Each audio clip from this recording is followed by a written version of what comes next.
La fierté de la reine envers son fils, le prince de Galles, et son petit-fils, le prince William, peut révéler une cohésion et une proximité accrue entre les trois membres supérieurs de la famille royale.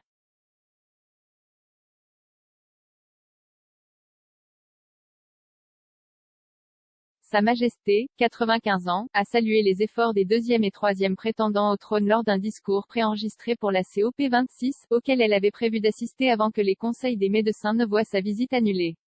Parmi les héritiers et la reine, une source a déclaré au Times que la crise et la controverse qui frappent la famille royale ont cimenté le fait que, sur toutes les questions clés, elles sont toutes alignées. Ils ont ajouté, ils ont dû en débattre, et ils ont constaté qu'ils étaient tous d'accord.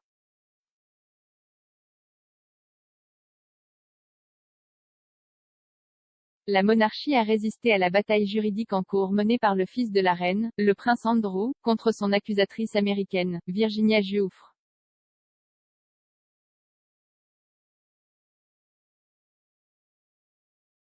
Un juge fédéral a confirmé une date de début pour les plaidoiries orales autour de la requête du prince Andrew de rejeter le procès de Madame Giuffre, qui débutera le 4 janvier 2022.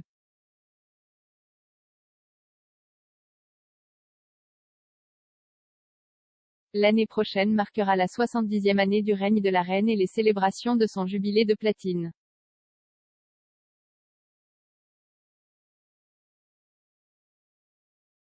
L'affaire civile contre le duc de York a été lancée par Madame Giuffre, qui affirme que le prince Andrew l'a agressé sexuellement à 3 reprises.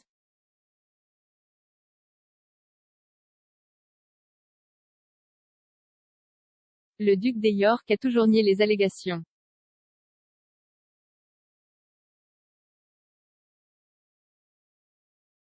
L'année dernière, la monarchie a été secouée par le départ du prince Harry et de Meghan, duchesse de Sussex, de leurs fonctions royales actives.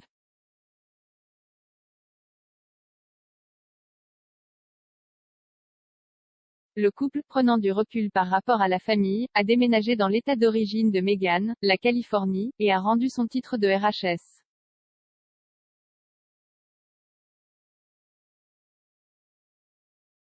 À la suite de la séparation très médiatisée du cabinet, Meghan et Harry ont raconté leur version de l'histoire de la faille royale dans une interview explosive avec l'animatrice de chat américaine Oprah Winfrey.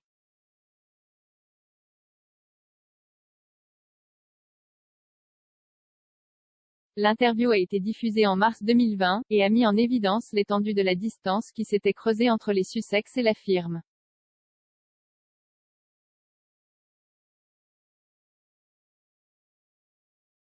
Meghan a déclaré à Oprah et aux téléspectateurs qu'il y avait eu plusieurs conversations au sein de la famille royale sur la noirceur de la peau du fils du duc et de la duchesse, Archie.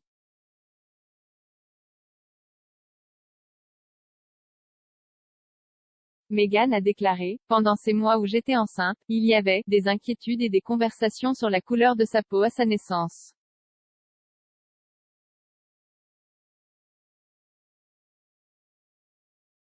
Elle a précisé que le prince Harry avait entendu ces conversations et lui avait transmis l'information.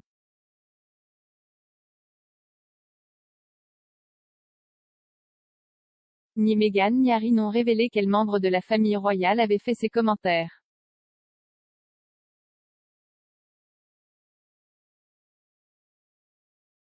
Le prince Harry a déclaré, cette conversation, je ne la partagerai jamais.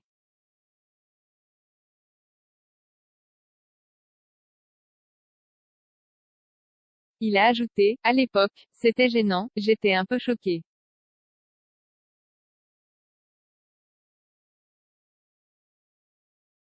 Le palais de Buckingham, répondant aux allégations, a déclaré dans un communiqué, toute la famille est attristée d'apprendre à quel point les dernières années ont été difficiles pour Harry et Meghan.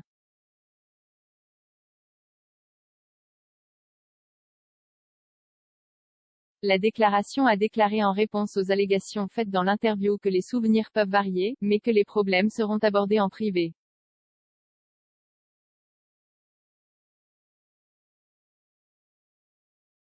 Le prince William n'a pas tardé à repousser les allégations de racisme, déclarant, nous ne sommes vraiment pas une famille raciste.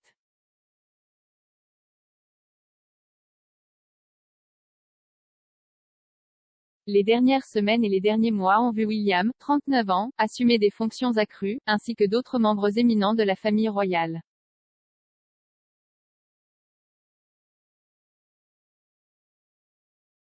Le programme chargé d'engagements royaux du duc suit le déménagement de son frère aux États-Unis et le profil bas du prince Andrew a maintenu son différend juridique en cours.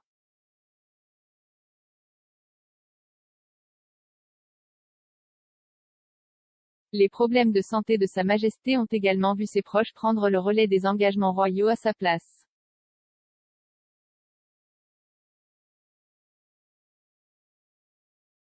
Le duc et la duchesse de Cambridge ont assisté à la conférence des Nations Unies sur le climat à Glasgow aux côtés du prince de Galles, 72 ans, et de la duchesse de Cornouailles, 74 ans, après que la reine eut été invitée à se reposer et à ne faire que des apparitions royales virtuelles.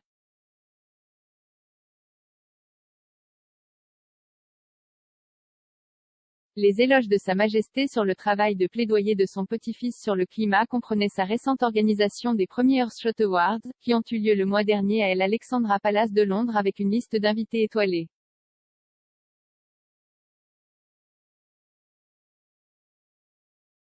Le prince de Galles a ouvert la COP26 avec un discours passionné, suivi de l'appel de son fils plus tard dans la semaine pour que les dirigeants réunis rendent l'impossible possible.